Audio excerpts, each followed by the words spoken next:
Today's video, I'm going to show you how you can create vector style artwork in Midjourney, and then I'm going to show you how you can convert that into a usable vector file. Now to get straight into it, I'm going to show you some phrases you can use to get that vector art style with your images. And the first one is just simply vector art. Adding that to the end of your prompt, you can get a pretty good and consistent result, and it's sort of like the main phrase that you can sort of start with and sort of move on from there. But if you don't get the result you want using any of these phrases, that is at the end, move it to the start. So here we have vector art of a woman.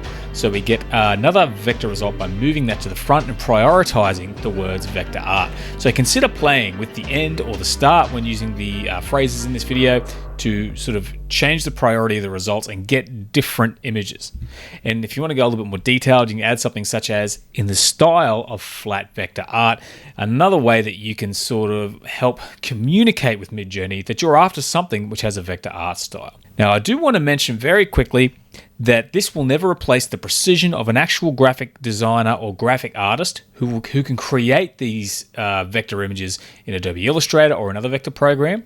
So just be aware that this is a quick and easy solution, but it's still not going to be as good as something made by hand. But still, we can get some pretty excellent results for the time spent. But next, we're going to try and get a little bit more control with a few more detailed phrases. So something like highly detailed vector art, something like this could be converted into something very detailed using a vector art converter.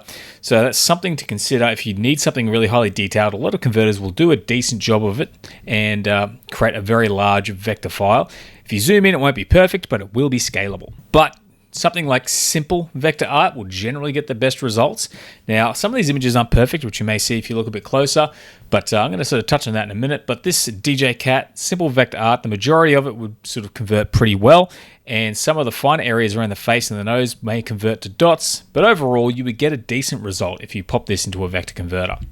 And simple vector graphic, another term you can use instead of vector art, so just giving you a few options there to get the results you're after. Also, you can start to work with what Midjourney is going to use, such as shapes. So simple vector art shapes is another way to sort of give Midjourney an idea that you want to create something with simple shapes. And of course, you can even try something different by using vector geometric shapes or anything that your imagination can come up with to give Midjourney different pieces to work with when creating vector style art, such as this vector geometric shapes of a DJ Cat. And of course, vectorized graphic design, another phrase you can use to help get a graphic design look as opposed to more of an illustration. This does have that illustration look, but it just changes the nature of the final image. Now, I also want to point out that when you are creating these images, the simpler the shape, the flatter the colors, the easier it's going to be to convert automatically. So if you don't get the result you're after, you may need to simply re-roll a few times, tweak your prompt, because AI art really is a little bit of a roll of the dice, and these are only going to improve your chances, but are not bulletproof ways of converting a vector art. So another phrase you can use is flat color vector design to try and nail down that flat color if you're having trouble and you get a lot of gradients or fades. It can be a really handy way to sort of help ground that art. Works most of the time, but not every time. Vector lines, if you want to get more vector lines and line work, is also another powerful phrase.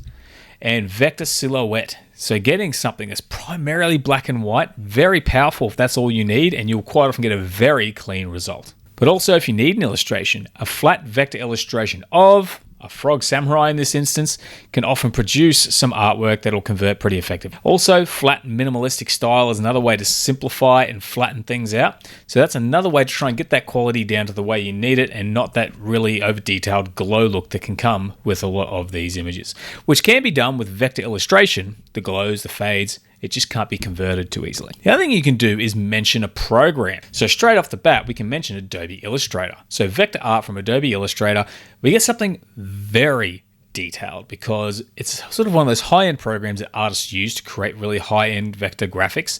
So this would, again, be a bit more difficult to convert, but again, the detailed images still do pretty good, especially when you're using something like Vectorizer.ai. Or you can say something like vector art from CorelDRAW, and this seems a little bit simpler and probably a little bit easier to convert.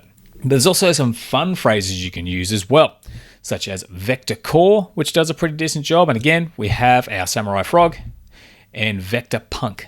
So vector punk is, again, another cool phrase that we can use to have a bit of fun with. But you can also take these vector phrases and combine them with an art style. However, this does make it more difficult to get the exact result you're after, but it can be a lot of fun. So vector art character, so getting a character layout or design. Now in this instance, this worked really well. We've got some good flat colors here of the samurai frog, but a vector art character is definitely a very powerful phrase. Now, vector outline style. This generally works pretty well. Outlines can be seen as pretty clean and solid. So in this case, we've got a few glows, which could be problematic, but overall, a decent image. And vector illustration, another way we can get an illustration style, but with vector style graphics. And vector style logo. Because most logos are generally going to be vector out in the real world, you get some pretty good results with this one. However, this isn't the best version of a logo you can get. This is kind of like more of a gamer sort of emblem, or you can go much simpler, minimalist, simplified logo on a white background. Something like this, a bit easier to convert and a bit more like a logo. And you can switch the color of the background from white to black and get something like this also. But also, I've got a simple black and white logo. This one was a little bit different. The bodybuilding squirrel, simple black and white logo, something like this, very effective. And if you have some basic skills, you can go in and color it afterwards if you want to as well. But there are some other graphic types that you can use beyond just a logo, such as a vector emblem. So you can create vector emblems of this, like the heavy metal sloth, or a vector icon set. I chose heavy metal music for this one because it creates an icon set that you can basically pull apart. And these are all pretty simple and should convert reasonably well. And a heavy metal sloth simple vector icon. So we've got a vector icon here. Not quite that simple, but once again, have a play, see what you can come up with. And vector signage. Now, I don't really get signage out of this. However, I do get some good results when I use this one because it still produces vector imagery in most cases, but it just has a little more detail and it just creates something pretty cool. The vector t-shirt design of. So if you want to create some t-shirts, this is a great way to get something that is suitable for a shirt and quite often doesn't go to the edge of the actual graphic. The only thing that goes to the edge in this one is a little bit of a chain down the bottom, but otherwise everything ends and is framed up nicely and could be slapped on a shirt pretty easily. And vector art vinyl sticker. Vinyl stickers quite often used vector graphics, so you will very often get very clean images.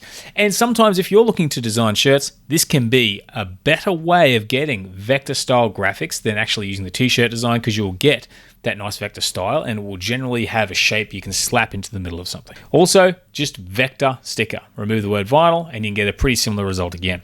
However, in this instance, you can see sometimes you get a drop shadow around the sticker. So you do get some undesirable results.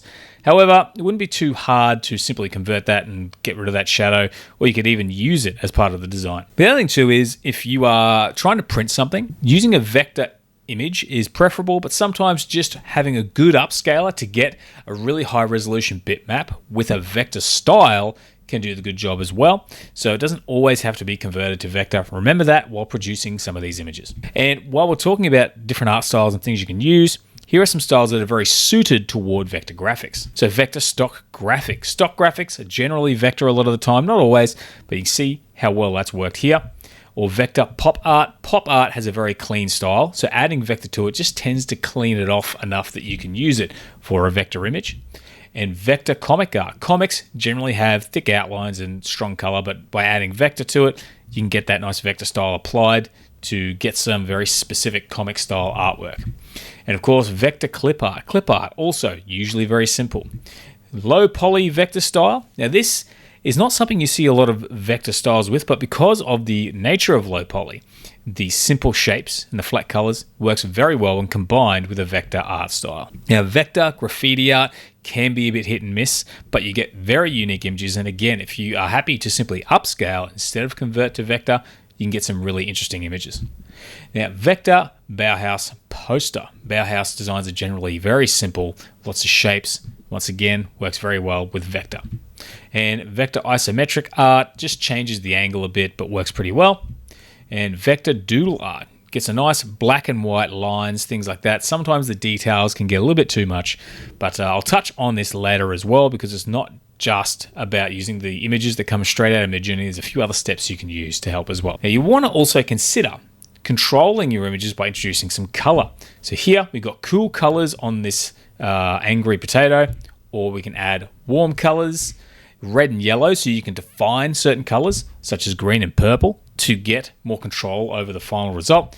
And of course, radioactive colors, you can use descriptive color palettes or even go straight for black and white color palette if you're looking to really keep the colors in a certain spectrum. But you can also mix with a few artists' names. I won't go deep here, but there is Dan Mumford's style, which works pretty well with vector.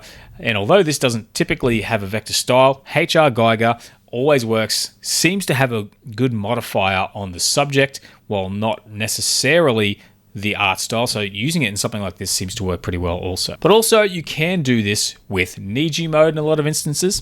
So you can see here I've got vector art of a Terminator pig, flat colors, minimalist. On the left we have version 6 and on the right we have Niji 6.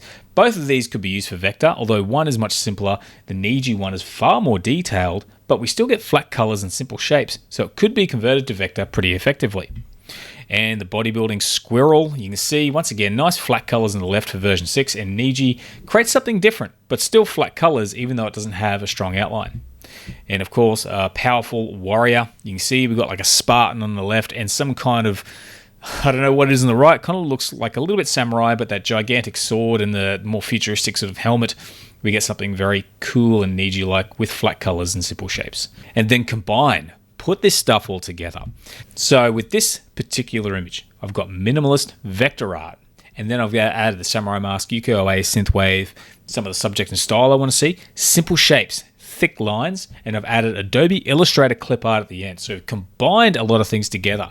And although it is highly detailed, if you take a close look, all the colors are flat. All the shapes are actually fairly simple. A lot of them are just small, but this would convert very effectively to vector art. Or in this case, a dog, cyberpunk vector art, duotone lime and purple. I've simply added vector art to this phrase, and although it's not perfect, it's done a very good job of making it something you can use. It is highly detailed, so again, I'm going to touch on this later, but you might need to upscale before you convert. Cartoony vector art of a hamburger character. So we've got white background, sticker. The sticker, the vector art, that has really managed to simplify and nail down the look of this image. So we get something that is very suitable for vector. So start to craft and work with these phrases to see what you can get. Now you've got some ideas on how to create those images. You can go in there, give it a go, but what is the step? How do we want to convert these into vector graphics if we need to do that at all? Now if we want to, we can find our graphic and simply download it for use with a converter. But what I actually recommend is upscaling first, so that way you create cleaner objects and the details become a lot more accessible for the converter to actually access. So I'm going to come down here to upscale, and in this case, I want to stick with subtle, but you can experiment with both. So I have here my subtle upscale, which I think looks pretty solid, or we have our creative upscale. Now, one thing you'll notice, which I was surprised by, the creative upscale usually adds more detail, but in this instance, I think it's simplified. This is the subtle, this is the creative. Some of the metal has added detail, but the subtle seems to have more detail on the skin than the actual creative. So we could swing either way. However, I think the creative is the better option in this particular instance. So I'm going to download this particular image. Now I'm going to show you a quick and free converter you can use online. So if you go to Google, search for Adobe Express PNG to SVG. And you'll see here online PNG to SVG converter. Also, if you've saved to JPEG, you have the option for a JPEG converter, but either way, you click on this, upload your photo, drag your upscaled Midjourney image in, and it will vectorize that image. I download my SVG, and now I have it in Adobe Illustrator, and I can actually go through, I can edit it. I've got a vector image that will scale to any size. However, it's not perfect and there are a few issues, but this could be good enough for a t-shirt print. But if you want an even better result, check out vectorizer.ai. The one limitation is you will have to use your original Midjourney image and not a subtle or creative upscale. Now, this is not a free platform. This is a paid platform, costs about $15 a month, but the results are far superior to the Adobe Express converter. And the Adobe Express converter is actually better than the Adobe Illustrator native converter inside the program. So you are probably going to have to pay some money if you want to get a really tuned in result. But I'm actually going to put a bunch of these services head to head in a future video. And if I have it up when you're watching it, I'll pop it on the screen in a sec. So you'll see that on the right on the screen right now. Otherwise, I hope you enjoyed the video, found it useful. If you did, please consider giving the video a like. Otherwise, Hope to see you again next time. Thanks for watching the video. Have a great day.